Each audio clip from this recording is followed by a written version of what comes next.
Linda wants to give her disabled son Harry the life he deserves. They rely on the National Disability Insurance Scheme.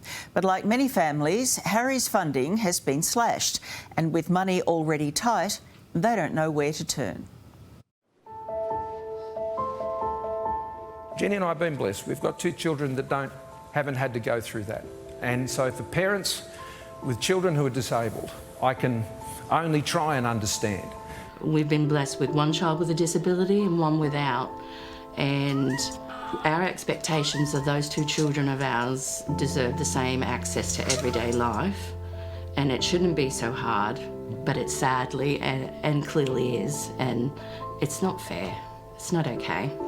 9-year-old Harry Williams had his funding from the NDIS cut by 40%.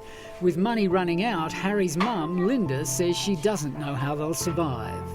I was in tears for a lot of days and scared of how we're going to cope with this, how we're going to live. We had used 95% of our last plan and it had worked well. So to have a cut that significant was a real blow. It was heartbreaking.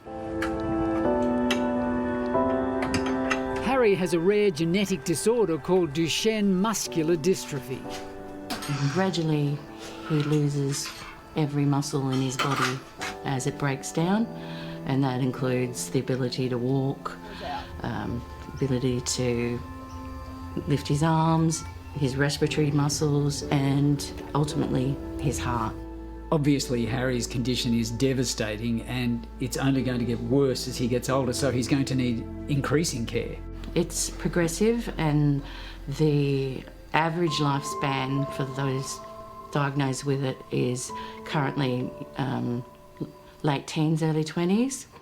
The NDIS was introduced by the Gillard Labor government 9 years ago to help people like Harry. Today, it supports more than 500,000 Aussies with disabilities and costs the taxpayers $31 billion. And while Harry's family say they're grateful for the support, Mum Linda says the system is a nightmare and that the people who approve the funding don't even come out to assess Harry's situation or meet them. It's like dealing with the whim of the gods. They've cut us back to such a level that it's bordering on dangerous to Harrison to have 1 carer, just me. The money is there. The problem is it's not being spent on the right priorities. With a looming election, the NDIS has become a political football. Bill Shorten is Labor's Disability Services spokesman. The NDIS was never conceived to be a second full-time job for people trying to deal with the scheme. I've been told to give my son the best future I should vote Labor. At the recent Leaders debate, audience member Catherine told the Prime Minister she has a 4-year-old autistic son whose NDIS funding has been cut by 30%. It actually costs more every year than it costs to run Medicare, and those costs will continue to increase. But I'd be happy to look at and have my ministers also look at your case. Watching closely was Linda Williams and her husband Chris. Will it affect the way you vote? At this point, greatly, yeah, it will. We need someone that's going to sort out the NDIS. Linda and Chris say much of Harry's funding gets eaten up by excessive charges.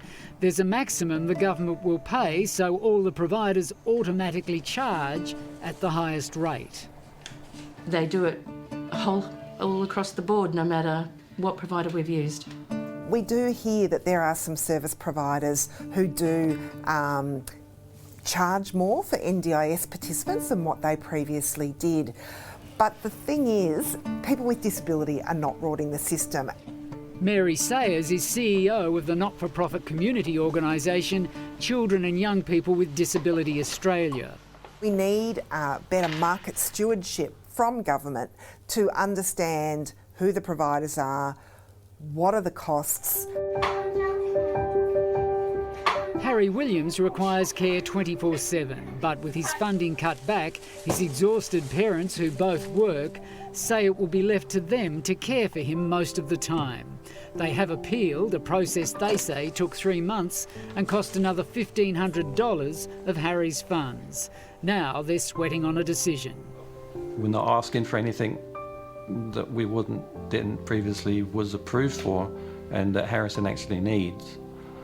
You're not being greedy here, you're just asking for what you were given originally. Yes, correct, yeah. And on top of everything, you're about to lose the roof over your head, the house you rent is being sold. Have you anywhere else to go? We have no idea where we're going to go.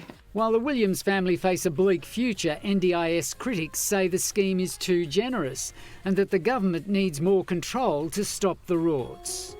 What we need is all parties in the upcoming election to commit to a great NDIS, not an NDIS that's under question or an NDIS that's seen as too expensive. If he's listening, what would you say to the Prime Minister about this? Please fix the NDIS, please change it, because it's not working. It's hurting a lot of people, and they're the most vulnerable in this society, and they need your help more than ever before. Well, we have some good news. The NDIS says Harry's plan has been reviewed and he will now receive the same amount as he originally did.